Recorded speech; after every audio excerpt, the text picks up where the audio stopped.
નમસ્કાર. ચાલો આજે સામાજિક વિકાસની એક એવી ફિલોસોફીને સમજીએ જે કદાચ વિકાસ વિશેની આપણી આખી સમજને જ બદલી નાખે.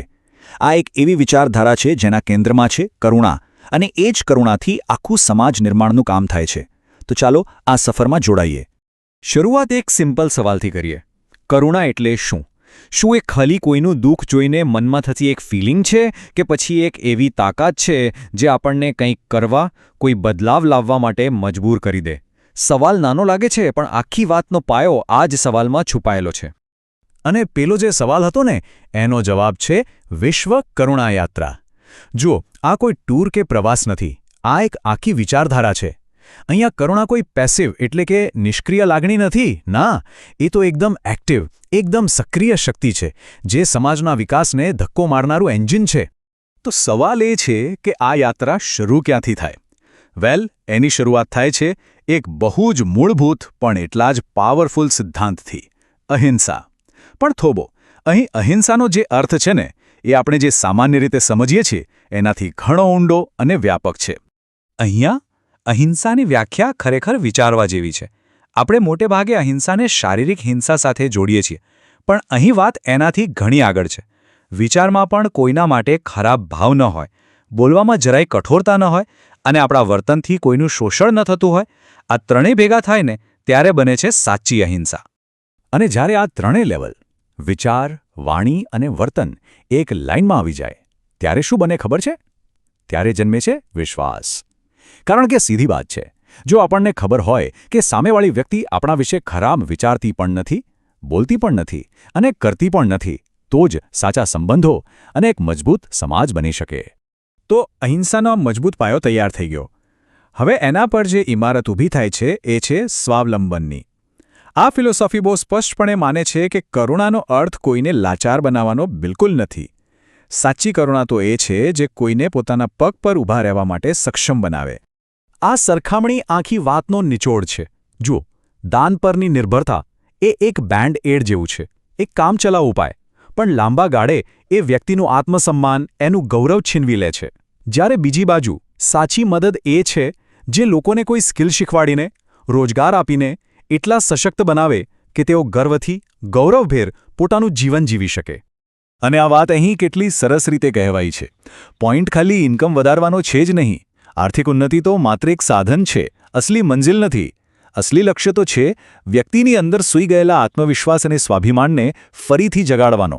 ઓકે, તો આ બધી થિયરીની વાત થઈ, પણ પ્રેક્ટિકલી આ કામ કેવી રીતે થાય? એના માટે એકદમ ક્લિયર અને પ્રેક્ટિકલ બ્લુપ્રિન્ટ છે. પહેલું, ગૃહ ઉદ્યોગોને પ્રોત્સાહન આપો. બીજું, એકલા કામ કરવાને બદલે સહકારી માળખું બનાવીને સૌની શક્તિ ભેગી કરો. ત્રીજું, સ્થાનિક સંસાધનોનો જ બુદ્ધિપૂર્વક ઉપયોગ કરો. અને ચોથું, જે સૌથી અગત્યનું છે, તમે જે પણ બનાવો એને માર્કેટ સાથે જોડો. બસ આ 4 પગલાંમાં આખું ટકાઉ મોડેલ તૈયાર. હવે આ વિચારધારા માને છે કે જો સમાજમાં ખરેખર કોઈ મોટું પરિવર્તન લાવવું હોય તો 2 શક્તિઓને કેન્દ્રમાં રાખવી જ પડે: મહિલાઓ અને યુવાનો. કેમ કે આ બંને જ સમાજના એવા આધારસ્તંભ છે જે ભવિષ્યને સાચો આકાર આપી શકે છે. આ એક વાક્ય આખી વિચારસરણી બદલી નાખે એવું છે. મહિલાઓને પીડિત કે દયાને પાત્ર ગણવાને બદલે તેમને સમાજની એક સંવેદનશીલ અને નિર્ણાયક લીડરશિપ ફોર્સ તરીકે જોવામાં આવે છે. આ એક જ વિચાર મહિલા સશક્તિકરણની આખી ડિબેટને એક નવી જ દિશા આપી દે છે. અને અહીંયા સશક્તિકરણ એટલે ખાલી પૈસા કમાવવા એટલું જ નથી. ના, આ એક સર્વાંગી અભિગમ છે જેમાં આત્મવિશ્વાસ વધારવાથી લઈને પોતાના નિર્ણયો જાતે લેવાની ક્ષમતા વિકસાવવા સુધી, આરોગ્ય અને શિક્ષણથી લઈને સંસ્કાર અને લીડરશિપની ટ્રેનિંગ સુધી દરેક પાસાને આવરી લેવામાં આવે છે. હવે વાત કરીએ યુવાનોની. યુવાનોની એનર્જી તો એક વહેતી નદી જેવી છે જેમાં અપાર શક્તિ છે. સવાલ ખાલી એ છે કે એ શક્તિ કઈ દિશામાં વળે છે. આ દર્શનનો હેતુ એ જ છે કે યુવાનોની આ દિશાવિહીન ઊર્જાને એક પોઝિટિવ અને રચનાત્મક રસ્તો બતાવવો. યુવાનો સાથે કામ કરવાનો એપ્રોચ પણ એટલો જ પ્રેરણાદાયક છે. એમને કહેવામાં આવે છે કે ખાલી વિરોધ નહીં, કંઈક નવું નિર્માણ પણ કરો. ખાલી મોટા સપના નહીં, એને સાકાર કરવા માટે પરસેવો પણ પાડો. અને હા, સવાલો પૂછવા બહુ જ જરૂરી છે, પણ એની સાથે જવાબદારી લેતા શીખવું એ પણ એટલું જ જરૂરી છે.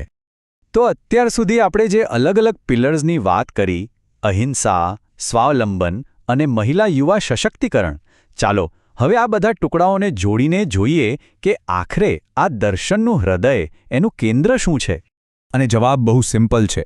આ બધા જ સિદ્ધાંતો અને કાર્યક્રમો એક જ ઝાડની અલગ અલગ ડાળીઓ જેવા છે. અને એ ઝાડનું મૂળ છે કરુણા. દરેક કામ પાછળનો અંતિમ હેતુ એક જ છે: કરુણાને સમાજના કેન્દ્રમાં પાછી લાવવી. અને આ જ આખા વિશ્લેષણનો સાર છે.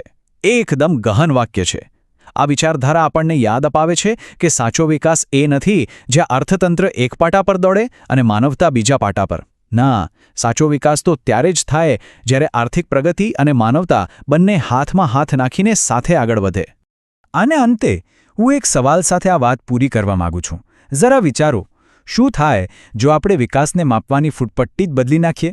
જો આપણે દેશની પ્રગતિને જીડીપીના આંકડાથી નહીં પણ એ વાતથી માપીએ કે આપણા સમાજમાં કેટલું ગૌરવ અને આત્મસન્માન વધુ છે? આ સવાલનો જવાબ કદાચ વિકાસની આખી વ્યાખ્યાને બદલી શકે છે. જરૂર વિચારજો.